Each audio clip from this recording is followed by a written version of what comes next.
మన ఇంట్లో పెద్దవాళ్ళు ఉంటారు కదా, చిన్న వాళ్ళని చూసిన వెంటనే ఆశీర్వాదాలు ఇస్తారు. అందులో అందరూ ఫస్ట్ ఇచ్చే ఆశీర్వాదం ఏంటంటే నా ఆయుష్ కూడా పోసుకొని ఆయుష్మాన్ భవ అని అంటారు. సో లైఫ్ అనేది లైఫ్ లో ప్రతి ఒక్కరికి చాలా ఇంపార్టెంట్. ఎందుకు అనంటే దేవుడిచ్చిన ఆ జీవితాన్ని మనం హ్యాపీగా హెల్దీగా మన ఫ్యామిలీతో ఫ్రెండ్స్ తో గడిపి ముందుకెళ్ళాలి అని చెప్పి, సో అలాంటి పవర్ఫుల్ పేరుని పెట్టుకున్న ఆయుష్మాన్ హాస్పిటల్స్ లో ఈరోజు ఉన్నానన్నమాట.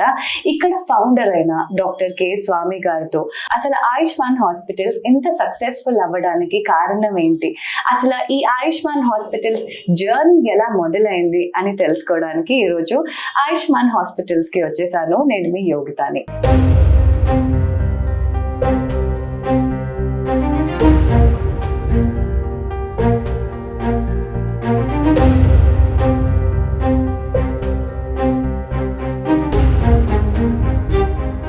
ఆయుష్మాన్ హాస్పిటల్స్ తరఫున మాట్లాడడానికి ఫౌండర్ అయిన డాక్టర్ కె స్వామి గారు ఉన్నారనమాట. వెల్కమ్ టు సుమన్ టీవీ అండి. హాయ్ అండి. ఈ హాస్పిటల్ ఎందుకు చూస్ చేసుకోవాలి? Buildings change but treatment is same. So ఆ రెండు కలిపి ఆయుష్ కమ్ హనుమాన్ మిక్స్ చేసి వచ్చిన పదమే ఆయుష్మాన్ అన్నమాట. కరెక్ట్ గా చెప్పాలంటే మీరు నా ఫార్ములా అడిగేస్తున్నారు అన్నమాట. నేను ఎంత కష్టపడ్డానో డాక్టర్ గా మాకే తెలుసు.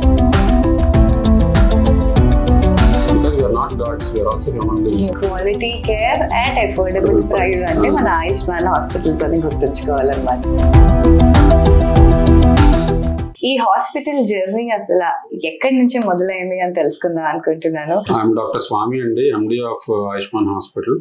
సో ఆయుష్మాన్ హాస్పిటల్ 2018 లో స్టార్ట్ చేసామండి. Actually we started with 30 beds hospital. So ఆ టైంలో మాకు అనిపించింది ఏంటంటే ఒక ICU care affordable cost quality care ఇస్తే బాగుంటుంది అనిపించింది. సో ఆ టైంలో we started with only 30 beds near American hospital opposite గా స్టార్ట్ చేసాము. So but with in a span of 3 years ఆ సక్సెస్ రేట్ కానీ ఇవన్నీ బాగా వచ్చినా ఈ new campus opposite KGH last 2 years క్రితం షిఫ్ట్ అయ్యామండి. So this is the journey of Ayushman అండి.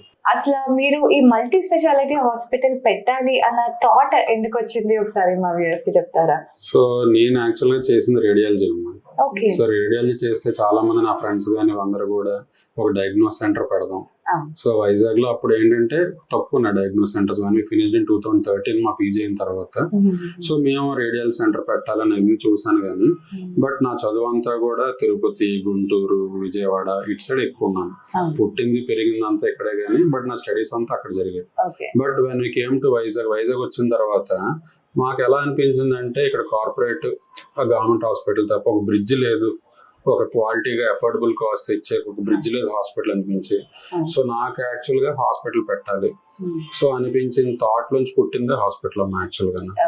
సో అప్పుడు కొంచెం వర్కప్ చేసాం. యాక్చువల్లీ బిజినెస్ పెట్టాలి అనేది ఎప్పుడు కూడా ఐడియా ఎప్పుడు సరిపోదు అనేది నా ఒపీనియన్. సో దానికి ఏంటంటే లొకాలిటీలో వర్కప్ చేయాలి, టీమ్ ఉండాలి, హార్డ్ వర్క్ ఉండాలి. సో ఎప్పుడు కూడా కలిస్తేనే టీం వర్క్ అనేది నాదమ్మా. సో అప్పుడు ఫస్ట్ నేను పెట్టేస్తాను, అమౌంట్ ఉంటే బిజినెస్ పెట్టడం కాదు కదా తల్లి. సో ఇట్స్ ఆల్ అబౌట్ నా టీమ్ వర్క్ ఏంటి, నెక్స్ట్ ఏంటంటే topic team work. So team choose చేసుకున్నాను, లోకల్ ఫ్రెండ్స్ ని కలిసాను, if their interested to do with me. So ఇది నా idea. So qualitative care with affordable cost ఒక బ్రిడ్జ్ ఏర్పాటు చేద్దాం అనుకుంటున్నాం అనేసరికి ఫ్యూ ఫ్రెండ్స్ ఇంకొక ఫ్రెండ్స్ కలిసాం. సో కలిసిన తర్వాత నిజంగా చెప్పాలంటే పెట్టిన 1 month or 1.5 months లో బ్రేక్ ఇన్ పాయింట్ తీసుకురాగలిగాం అమ్మా. So idea along with hard work and place of hospital ఈ 3 ఎప్పుడైతే వర్కౌట్ అయ్యాయో ఇట్స్ రియల్లీ గుడ్ అన్నమా. నిజంగా బాగా వచ్చింది. సో మరి స్వామి గారు ఒక్కటి ఏమడదా అనుకుంటున్నాను అంటే మన హాస్పిటల్ కి ఎవరైతే పేషెంట్స్ వస్తారో జనరలీ వాళ్ళు ఈ హాస్పిటల్ ని ఎందుకు వెళ్ళాలి, ఈ హాస్పిటల్ ఎందుకు చూస్ చేసుకోవాలి అంటే నువ్వు కరెక్ట్ గా చెప్పాలంటే మీరు నా ఫార్ములా అడిగేస్తున్నారు అన్నమాట. సో ఏ బిజినెస్ కైనా సరే you have to have successful formula. So formula లేకుండా ఏ బిజినెస్ గానీ ఏది క్లిక్ అవ్వదు. సో నా దృష్టిలో నేను టార్గెట్ చేసింది అంటే మన ఇండియా చూసుకున్నట్టయితే any business you see if you target middle class man and upper middle class, if you target that business anything is success అమ్మా. సో నేను పెట్టింది ఏంటి, we kept an affordable cost with qualitative care. ఈ పదం ఎప్పుడైతే నేను పట్టుకున్నాను what I'm targeting, you're targeting middle class community people target చేస్తున్నాం. నిజంగా వాళ్ళకి చెప్పాలంటే ఇన్సూరెన్స్ ఫర్ ఎగ్జాంపుల్ ఒక కార్పొరేట్ హాస్పిటల్ అయిపోయింది అనుకో. So these set of people they can't go to a government hospital or they cannot stay in a corporate hospital. So where they will stay? They have to have some mid point కావాలి hospital. So ఆ point నేను పట్టుకున్నానమ్మా. So when అంటే ఆ point ఎప్పుడైతే నా mind strike అయిందో, okay this form లో విల్ వర్క్అవుట్ ఫర్ మీ అనిపించింది. సో అందుకు ఈ సెటప్ పెట్టాను. సో నేను when I targeted qualitative care, అది రియల్లీ నిజంగా బాగా వచ్చిందమ్మా. సో మరి quality care at affordable price అంటే మన ఆయుష్మాన్ హాస్పిటల్స్ అని గుర్తుంచుకోవాలన్నమాట. అండ్ ఇంకొక విషయం ఏంటంటే డాక్టర్, లైక్ ఇప్పుడు ప్రతి ఒక్కరికి ఇప్పుడు మీరు ఇప్పుడే అన్నారు, నేను కూడా ఇందులోని గ్రౌండ్ వర్క్ చేశాను, ఒక డబ్బులు ఉంటే బిజినెస్ పెట్టడమే కాదు, దానికి చాలా టీమ్ వర్క్ ఉంటుంది, గ్రౌండ్ వర్క్ ఉంటుంది అని. అలానే ప్రతి ఏ వ్యాపారం అయినా, అది మెడికల్ వ్యాపారం అయినా, మామూలు వ్యాపారం, యూఎస్పీ అని ఒకటి ఉంటుంది అనమాట. అంటే వాళ్ళ యూనిక్ సెల్లింగ్ పాయింట్ అని ఒకటి ఉంటుంది. సో అది మన ఆయుష్మాన్ హాస్పిటల్కి వస్తే ఏంటది? సో నా యూఎస్పీ వచ్చేసరికి డే 1 నుంచి వి కాన్సన్ట్రేటెడ్ ఆన్ ఐసీయూ కేర్ అమ్మా. సో ఫర్ ఎగ్జాంపుల్ సర్జరీకి వెళ్ళమ్మా, మా అయితే ఒక హాస్పిటల్ వేరియేషన్ 10,000 ఎంతో రావచ్చు. But when comes to ICU the difference will be in lakhs. అది లాక్స్ బిల్స్ కొన్నిసార్లు అయ్యే ఛాన్స్ ఉన్నాయి, చూస్తాం. సో నేను నా USP selling point ICU care at affordable price అని చెప్తాను. సో ఫర్ ఎగ్జాంపుల్ ఇప్పుడు మన హాస్పిటల్లో with ventilator or dialysis anything you do per day it's around 20,000 to 25,000 అంతే.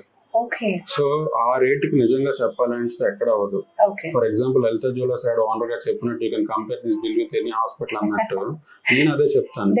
You come here, see our prices and you compare with other hospitals అంటాను. So qualitative care ఆ affordable price మనం ఇస్తున్నప్పుడు really that works out అమ్మా. Because people కి ఏంటంటే few cases 1-2 days లో పంపించవచ్చు, కానీ కొన్ని కేసెస్ మంత్స్ ఉంటాయి హాస్పిటల్లో. అది పారాలసిస్ కానీ ఇవన్నీ, see some neuro cases or some cases they stay for months. అవును పేషెంట్ మనం ఏమవ్వాలి, వాడు అటెండ్ యాక్చువల్ చెప్పాలి, పేషెంట్ కానీ అటెండర్ కంఫర్ట్ జోన్ లో ఉంచాలి. Because attender is a person who is paying the bill and everything. So attender కి నీకు రోజుకు ఒక 20,000 అవుతుంది, 20,000 అవుతుంది అంటే వాడి మైండ్ సెట్ ప్రిపేర్ చేస్తాం అనుకో. సో పర్ డే 20,000-25,000 అవుతుంది అనేసరికి that person will be in comfort zone. So long గా మనం ట్రీట్ చేయగలం. అదే రోజుకి ఎంత అవుతుందో 1 lakh అయిపోతుంది, లేదా 60,000 అయిపోతుంది, 70,000 అయిపోతుంది అనేసరికి really people cannot afford. So ఎప్పుడైతే మేము ఆ పాయింట్ అజెండాలో రోజుకి ఇంత అవుతుంది అని కరెక్ట్ క్లీన్ కట్ గా అటెండర్ చెప్పగలుగుతున్నాము, so we are running long run అది. సో అది సో క్లారిటీ ఒకటి మెయింటైన్ చేస్తారు, లైక్ కట్ ఎగ్జాక్ట్లీ. సో క్వాలిటీలో అయినా ఐసీయూ ని మెయిన్ గా మీరు ఇక్కడ మంచి క్వాలిటీ కేర్ ఇస్తున్నారు కాబట్టి మీకు 1.5 month లోనే బ్రేక్ ఈవెన్ వచ్చేసింది అని చెప్పుకోవచ్చు. బికాస్ పీపుల్ కూడా అది అర్థం చేసుకున్నారు. అంటే వాళ్ళు కూడా, మనం అనుకుంటామండి జనరలీ జనాలకి ఏం తెలియదు అని అనుకుంటాం, కానీ వాళ్ళు యాక్చువల్లీ మనకంటే ఒక 2 steps ముందే ఉంటారు. మళ్ళీ ఇంకొకటి నేను బాగా నమ్మేదమ్మా, being a doctor, so it's all about emotional journey అమ్మా. Hospital is all about emotional journey and service.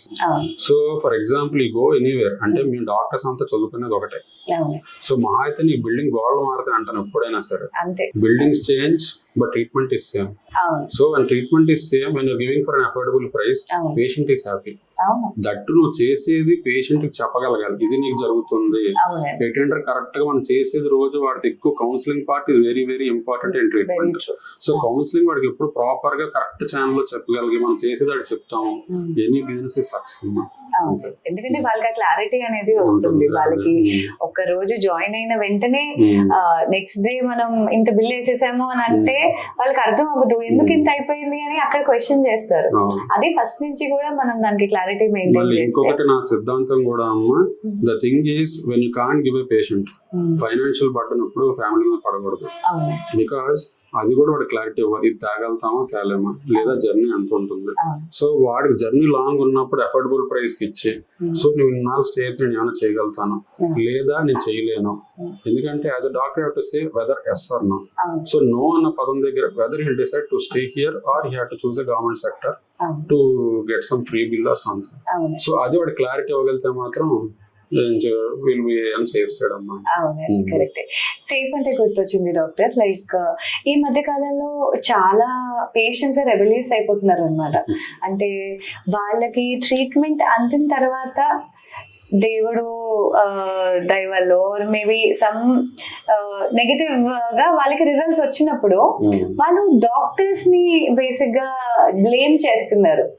As a doctor మీరు ఈ సిచ్యువేషన్ లో మీరు ఏం చెప్పాలనుకుంటున్నారు? అలాంటి థాట్ ప్రాసెస్ ఉన్న అంటే ఇది బేసిక్ గా నా డాక్టర్ అయిన దగ్గర నుంచి నా మైండ్ లో మెలుగుతున్న టాపిక్ ఏనమ్మా. సో బేసిక్ గా నిజంగా ఈ సీట్కి రావడానికి, ఫర్ ఎగ్జాంపుల్ నీ ముందు కూర్చొని మాట్లాడడానికి నేను ఎంత కష్టపడ్డానో డాక్టర్ గా మాకే తెలుసు. ఎందుకంటే మేము ఆల్మోస్ట్ స్లీప్లెస్ నైట్స్ ఉంటాయి, చదువుతూనే ఉంటాం. చెప్పాలంటే there is no ending books and doctors life. Doctors అసలు ఎన్ని పుస్తకాలు చదవాలి వాళ్ళకే తెలియదు. చెప్పాలంటే వాళ్ళ లైఫ్ లో మూవీస్ ఉండవు, ఏ ఉండదు, ఎంజాయ్మెంట్ ఉండదు. ఎంతో కష్టపడితే కానీ నువ్వు నమ్మవు. To get in to MBBS is somewhat easy, but to get in to PG is very very tough. So ఆ లైఫ్ నుంచి మేము అనుకుంటాం పీజీ అయిపోగానే ప్రపంచం అంతా మనదే అన్న సాధించేసాం అనుకుంటాం. కానీ బయటకు వచ్చిన తర్వాత పేషెంట్ ఎంత తెచ్చుకోవడం కష్టమో మాకు తెలుస్తుంది. బీయింగ్ అన్ ఓనర్, ఒక పేషెంట్ తీసుకోవడం ఎంత కష్టం, ఎలా ట్రీట్ చేయాలి, అంత నిజంగా వెరీ వెరీ వెరీ టఫ్ అమ్మ బయట. సో ఇంత కష్టపడిన తర్వాత సీట్లో కూర్చున్న తర్వాత మేము జస్ట్ మనుషులే అన్నమాట. We can treat the patient. So వాళ్ళు పేషెంట్ ట్రీట్మెంట్ చేయగలం, అంత మాట్లాడగలం, చేయగలం. కానీ ఇప్పుడు ప్రెసెంట్ ఎలాగైపోయిందంటే సినారియో, మేము డబ్బులు కడుతున్నాం కదా, they are expecting 100% output. So output ఎప్పుడైతే పర్సంటేజ్ పెరిగిపోతుందో, సో ఆ calibre doctors can not do miracles కొన్నిసార్లు, because we are not gods, we are also human beings. So ఎప్పుడైతే హ్యూమన్ బీయింగ్ కష్టపడగలదు తప్ప 100% అవుట్పుట్ నిజంగా ఇవ్వలేడమ్మా. So that to anyway research అంటే ఏ హోటల్కి వెళ్ళి ఏ హాస్పిటల్కి వెళ్ళమ్మా, హాస్పిటల్ బోర్డు విల్ ట్రీట్ 100% అని బోర్డు ఎక్కడ ఉంటుంది? ఎక్కడ ఉండదమ్మా. నువ్వు where you can't treat 100%. So doctor can only try till his last. తను ఎంతవరకు పేషెంట్ ఉండగా అందరూ ట్రై చేయగలడు. సో అవుట్కమ్ అనేది నిజంగా డాక్టర్ చేతుల్లోనే ఉంటుంది అంతే. సో వాళ్ళు అది అండర్స్టాండ్ చేసుకుని డాక్టర్ గారు కష్టపడ్డారే, ఎఫర్ట్స్ మాత్రం చూపించాలి. డాక్టర్ సైడ్ కూడా మేమేదో 100% అందరూ న్యాయం చేస్తున్నాం అనట్లేదు, బట్ డాక్టర్ ఏం చేయాలంటే ఎఫర్ట్స్ చూపించాలమ్మా. ప్లస్ ఆర్ మైనస్ అటెండర్స్ అందరికి ఎఫర్ట్ చూపించాలి, వాళ్ళు అండర్స్టాండ్ చేసుకుంటే బాగుంటుంది అంతే. సో దిస్ టాపిక్ అయితే రియల్ గా చెప్పాలంటే కొన్నిసార్లు కేసు తీసుకోవాలా వద్దా అని భయం కూడా మాకు ఉంటుంది. సో నిజంగా చెప్పాలంటే ఒక ఎమర్జెన్సీ కేసు వచ్చింది మా క్యాజువాలిటీకి, వాళ్ళు ఎవరో మనకి అటెండర్స్ తెలుసు అనుకో, లేదు ప్రీవియస్ గా పేషెంట్ చూస్తున్నాం అనుకో, ఓకే వాళ్ళతో హ్యాండిల్ చేయగలం, టఫ్ అయినా అన్న మా మైండ్ లో ఉంటుంది. అన్నోన్ పర్సన్ ఫస్ట్ టైం అందరికి వచ్చాడు, సిక్ కేసు, నిజంగా తీసుకోవద్దని భయం మాకు ఇచ్చేస్తుంది. రిజల్ట్ గా కొన్నిసార్లు వీడియోస్ చూస్తుంటే బయట ఇంటర్నెట్ లో, ఈ కేసు అని కాంప్లికేట్ అయితే నా పరిస్థితి, నాకు ఫ్యామిలీ ఉంది కదా, నాకు పిల్లలు ఉన్నారు కదా, సో ఓన్లీ కేసు వదిలించుకుందాం అంటే ఆ టాపిక్ నిజంగా డాక్టర్స్ రాడు ఈ వీడియోని చూడడం ద్వారా అది నిజంగా సమాజానికి న్యాయం, నిజంగా సమాజం నష్టం జరుగుతుంది ఎప్పుడైనా సరే. అవును, డెఫినెట్లీ అండి. ఎందుకంటే ఇప్పుడు ఏదైనా హాస్పిటల్ ని ఇప్పుడు బ్లేమ్ చేశారు అని అంటే ఆ రోజు అవన్నీ పక్కన పెట్టి అయినా డాక్టర్స్ వాళ్ళు పని చేయాలి. కానీ ఎవరైతే అటెండర్స్ ఉంటారో ఆ ప్రాబ్లం మీద ఫోకస్ చేసే అంత టైం వాళ్ళకి ఉంటది, ఎందుకంటే వాళ్ళ వల్ల ఇంకెవరు నష్టపోరు. కానీ డాక్టర్స్ ఒక్క పాయింట్ మీద కాన్సన్ట్రేట్ చేసి మిగతా పేషెంట్స్ ఎవరు ట్రీట్ చేస్తారు అంటే నేను ఇలా చెప్పడం కాదమ్మా, మేము గొప్ప అని చెప్పం కానీ నిజంగా ఒక డాక్టర్స్ కి పోలీస్ కి అనమ్మా, అంటే నేను చూసిన ప్రొఫెషన్స్ లో మేము షట్ హాస్పిటల్ రాత్రి తాళం వెళ్ళిపోగలమా, 24 గంటలు ఇక్కడే ఉండాలి. హాస్పిటల్ షూట్ 365/24 మాకు పండుగ ఉంటుందమ్మా, ఫెస్టివల్ ఉంటుందమ్మా, మాకు ఫోన్ వస్తే మీ ఇంట్లో ఎక్కడున్నా సరే we have to come back to hospital. So మా ప్రొఫెషన్ రియల్ గా చాలా టఫ్ అమ్మా. సో ఆ జనాలకు నిజంగా చెప్పాలంటే హౌ దే అండర్స్టాండ్ అస్ అంటే కొన్నిసార్లు టాగూర్ సినిమా చూపించేస్తున్నారు చాలా సార్లు అది కామన్ గా వినే వర్డ్ అది యాక్చువల్లీ. కానీ నిజంగా చెప్పాలంటే కొన్నిసార్లు మేము రౌండ్స్కి వెళ్తున్నప్పుడు ఒక బెడ్ మీద పేషెంట్ చనిపోయి ముందు రోజు వెళ్ళి బయటకు వెళ్ళిపోయారు అనుకో అమ్మా, ఆ బెడ్ చూడండి మాకు అది వస్తుంది అమ్మా, రే వాడికి అంత కష్టపడ్డానే వాడు మిస్ అయ్యానే అనేసి. వాళ్ళ ఫ్యామిలీ అంత 100% మేము అంత బాధపడకపోవచ్చు, బట్ మాకు ఆ ఫీలింగ్ ఉంటుంది, అరే మేము కష్టపడ్డాం రాలేదు కేసు, ఏం జరుగుంటుందని మేము రివర్ట్ అవుతూ ఉంటాం బ్యాక్. ఆ ఫీల్ పించ్ మేము హ్యూమన్ బీయింగ్స్ అయితే తల్లి, because we know every patient is pillar of the family. మాకేంటి కేసు పంపిస్తే మాకు నిజంగా చెప్పాలంటే మాకు ఇంకా పేరు వస్తుంది, మాకు ఇంకా బాగుంటుందని మేము ఆలోచిస్తాం. కానీ కొంతమంది ఏంటంటే రియల్లీ కొన్నిసార్లు అవుట్ ఆఫ్ బౌండ్ వెళ్ళిపోతూ ఉంటుంది, కొన్నిసార్లు మేము కూడా పోలీస్ ప్రొటెక్షన్ తెచ్చుకోవాల్సి వస్తుంది. సో దిస్ రియల్లీ కొన్నిసార్లు నిజంగా భయం వేస్తున్నాం, కొన్నిసార్లు చేయడానికి కూడా భయం వేస్తుంది. అంటే వాళ్ళ ఇంట్లోనే చూసుకోవాలి యాక్చువల్లీ. రోజు ఒకే వంట వండినా కూడా రోజు ఒకటే టేస్ట్ రాదు, ఎందుకంటే అటు ఇటు అవ్వచ్చు, అది మనం కావాలని చేసేది కాదు. సో అది కొంచెం మన different. For example if you take ఒక కేసు తీసుకున్నాం అమ్మా, ఒక డిఫరెంట్ పర్సన్ కి ఒక డిఫరెంట్ పర్స్పెక్టివ్ లో ట్రీట్ అవుతుంది. అంటే because every person cannot respond to the same treatment. అదే డయాగ్నోస్ అయినా సరే ఏజ్ బాడీ అన్ని డిఫరెంట్ మ్యాటర్ అవుతాయి. సో నిజంగా చెప్పాలంటే we can try but we're not sure. అది వాళ్ళు అండర్స్టాండ్ చేసుకోవాలన్నమాట. సో అర్థమైంది కదా. నెక్స్ట్ టైం నుంచి లైక్ 100% ఎవరు పర్ఫెక్ట్ గా ఏ జాబ్ చేయలేరు. అది వాళ్ళ జాబ్ లోనైనా, అది వంట అయినా, వాళ్ళ బ్యాంక్ అయినా, సాఫ్ట్వేర్ అయినా, ఎర్రర్స్ హ్యాపెన్. అది it's human because we are not machines కదండి. సో ఎర్రర్స్ అన్న పదం చెప్పాలంటే కొన్ని చోట్ల అవ్వచ్చు, అవ్వకపోవచ్చు. బట్ మాకు చదివిందే మేము చేస్తాం. అంతే we're not gods to create something new. కొత్తగా మేము చేసేదే ఉండదు. ఆ డిసీజ్ డయాగ్నోస్ అయిన తర్వాత దాన్ని తగ్గట్టు చేస్తాం తప్పదండి. But outcome really nobody knows. So it's not doctors error, it is gods error అని అనుకోవాలి మనం నెక్స్ట్ టైం నుంచి. అండ్ డాక్టర్ ఇందాక మాట్లాడుతున్నప్పుడు మధ్యలో మీరు టాగోర్ అని అన్నారు కదా, సో వెంటనే నాకు ఈ క్వశ్చన్ అనేది క్లిక్ అయింది. ఇప్పుడు ఏ పేషెంట్ అయినా, ఏ ఫ్యామిలీ మెంబర్ అయినా ఒక హాస్పిటల్ కి రావాలి అని అంటే ఫస్ట్ భయపడేది బిల్లుకి అండి. సో ఆ బిల్లు అన్న పదానికి ఎంత బిల్లులు వేసిస్తారు హాస్పిటల్స్ అని ఒక మైండ్ సెట్ తో ఉంటారు జనాలు. సో ఇప్పుడు ఆ మైండ్ సెట్ ని బస్ట్ చేయడానికి మీరు ఏదైనా ఆన్సర్ ఇవ్వగలుగుతారా? సో ఈ టాపిక్ వచ్చింది చాలా సార్లు, చాలా డిబేట్స్ లో నేను మాట్లాడుతున్నానమ్మా.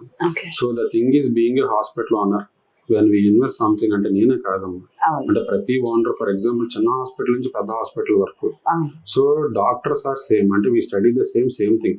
బట్ ఇన్వెస్ట్మెంట్ పార్ట్ పరంగా చూసుకున్నట్టయితే చిన్న హాస్పిటల్ కొంత అవ్వచ్చు, పెద్ద హాస్పిటల్ మేజర్ హాస్పిటల్ అయ్యేసరికి కొన్ని ఎకర్స్ లో కట్టిన హాస్పిటల్స్ ఉంటాయి, కొన్ని ఏంటంటే 500 గజాల్లో కట్టిన హాస్పిటల్స్ ఉంటాయి. You can't compare investment with this hospital with that hospital. So same thing అందరికి ఏం చెప్తానంటే, సామ్సంగ్ ఫోన్ కానీ యాపిల్ ఫోన్ కానీ సేమ్ పనే చేస్తారు, రెండు ఫోన్ ఎత్తుతాం, వీడియోస్ చూస్తాం, లేదు గేమ్స్ ఆడతాం. But Apple iPhone cost separate, Samsung is separate, because వాళ్ళ బ్రాండ్ సెపరేట్ అమ్మా. సో నేను అదే అంటాను, for example any patient, sir నాకు హాస్పిటల్ ఎక్కువ బిల్ అయిపోతుంది సార్ చాలా మంది వస్తుంటారు మా దగ్గరికి.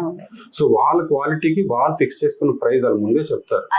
సో ఎవరైనా hospital for example front office లో అడ్మిషన్ చేస్తున్నప్పుడు, సో డేకి ఎంత అవుతుంది అని చెప్తారమ్మా. సో ఇంత అవుతుందని చెప్పినప్పుడు I ask them to compare with other hospitals also. వాళ్ళు నమ్మకున్న హాస్పిటల్స్, ఇప్పుడు ప్రతి ఫ్యామిలీలో ఒక డాక్టర్ ఉన్నారమ్మా. ఫర్ ఎగ్జాంపుల్ మీరు ఉన్నారు, మీకు ఎవరు తెలియని డాక్టర్ ఎవరు లేరు, తెలుస్తారు. So you can ask them, sir ఇక్కడ ఎంత అవుతుంది, వేరే హాస్పిటల్ తక్కువగానే అవుతుందా, క్వాలిటీగా ఎక్కడైనా అవుతుందా అన్నప్పుడు ఒక 2-3 హాస్పిటల్ కంపేర్ చేసుకొని మనకు తగ్గట్టు అటు వెళ్ళిపోమని చెప్తాను ఎవరికైనా. అంతే, you can't ask hospital to reduce the bill. అంతే కదా, ఆస్క్ యాపిల్ కంపెనీ సార్ ఇది చాలా ఎక్కువ ఉంది రేటు, తగ్గించిన ఎవరికైనా చెప్పగలం. So you cannot fix a price. So ఈ హాస్పిటల్ ఎంత ప్రైస్ అని ఎవరు ఫిక్స్ చేయలేరు, because these are all and different perspectives invest చేసుకుంటూ వెళ్తారు. సో ఐ ఆస్క్డ్, నేను అటెండర్స్ కే చెప్తాను అప్పుడు కూడా, సో మన దగ్గర బిల్ ఎంత ఉందమ్మా, నేను ఈ క్వాలిటీకి ఎంత చేయగలను, లేదా నేను రిడ్యూస్ చేయగలను చెప్పగలుగుతాను. సో ఒక్కసారి ఫైనాన్షియల్స్ చూసుకోండి, లేదా 2 హాస్పిటల్ సెర్చ్ చేయండి, సెర్చ్ చేసి ఆ క్వాలిటీ పరంగా చూసి, ఎందుకంటే తక్కువ క్వాలిటీ లేకపోతే నిజంగా పేషెంట్ అన్యాయం చేస్తున్నట్టు. సో క్వాలిటీ చూడమంటాను, at the same time bill చూడమంటాను అమ్మా. సో చూసుకొని యూ కెన్ గో హెడ్ అని చెప్తాను ఎవరికైనా. అంతే, దట్స్ వెరీ బెస్ట్ ఆప్షన్. అంటే ఒక హాస్పిటల్ బిల్ వచ్చిన తర్వాత హాస్పిటల్ ని డాక్టర్స్ ని బ్లేమ్ చేసే బదులు ఒక 2-3 హాస్పిటల్స్ లో వాళ్ళు ఎంత అవుతుంది అని కంపేర్ చేసుకొని, క్వాలిటీ ఎక్కడ బాగుంది, ఆర్ సక్సెస్ఫుల్ పేషెంట్స్ ఎంతమంది ఉన్నారు అవన్నీ చెక్ చేసుకొని వాళ్ళు జాయిన్ అయితేనే బాగుంటుందండి. Very true. అండ్ డాక్టర్ ఇంకొక విషయం ఏంటి అని అంటే, హాస్పిటల్ అనగానే అందరికి డాక్టర్స్ గుర్తొస్తారు. సో మన ఆయుష్మాన్ హాస్పిటల్స్ లో డాక్టర్స్ ఏ డిపార్ట్మెంట్స్ లోని స్పెషలైజేషన్ చేసిన వాళ్ళు ఉన్నారు మన దగ్గర? సో ఇక్కడ ఎప్పుడైతే we thought of ICU care, so we thought of multidisciplinary branches పెట్టాలనుకున్నాము, అంటే మోస్ట్లీ మల్టీ స్పెషాలిటీ బ్రాంచెస్ అనుకున్నాం.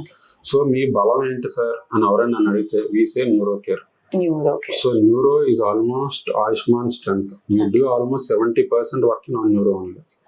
So neuro లో ఏంటంటే we do thrombolysis therapy, అంటే within 4.5 hours నిజంగా మాకు తీసుకొని వస్తే పెరాలిసిస్ వచ్చే attack, so within 24 hours discharge చేసి పంపిస్తాము. సో అది నిజం మా బలం అది. సో ఎవరికైనా సరే ప్రతిదీ చేసేస్తాను అని చెప్పడం నిజంగా ఏ డాక్టర్ ఏ హాస్పిటల్ అది చేసేలేరమ్మా. సో నా ఆయుష్మాన్ పరంగా ఎవరైనా అడిగితే సార్ బలం ఏంటి సార్ అంటే, we say of neuro care. So ఆ తర్వాత వచ్చేసరికి we have nephrology department, cardiology department, general physician ఉన్నారు, సర్జన్స్ ఉన్నారు, వాస్కులర్ డిపార్ట్మెంట్ ఉన్నారు. So every department is there, but we purely concentrate on ICU care.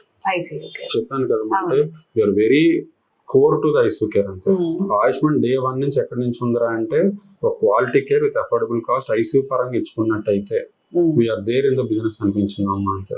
So we stood for it. 8 years జర్నీలో కూడా రియల్ గా చెప్పాలంటే Ayushman is doing very good అమ్మా. And also we are planning to expand to Madhurawada very soon wow. వావ్. మధురవాడ జనాలు కూడా ఇది మీదట మన ఆయుష్మాన్ హాస్పిటల్ సర్వీసెస్ ని అందుకోబోతున్నారు అనమాట. సో ఇదే చెప్తుందండి యాక్చువల్లీ ఎంత సక్సెస్ఫుల్ గా పేషెంట్స్ మన హాస్పిటల్ నుంచి వెళ్తున్నారు. బికాజ్ ఆ నమ్మకం బట్టే మనకి బిజినెస్ పెరుగుతుంది, అలానే ఇంకా సర్వీస్ అందించాలి అన్న ఒక కుతూహలం అనేది పుడుతుంది. సో మధురవాడ వరకు వెళ్తుంది మన Ayushman hospitals. So doctor, I want to rap this interview with one question doctor. అదేంటి అంటే ఆయుష్మాన్ హాస్పిటల్స్ నుంచి ఒక పేషెంట్ తిరిగి వెళ్ళేటప్పుడు ఏం తీసుకొని వెళ్తారు?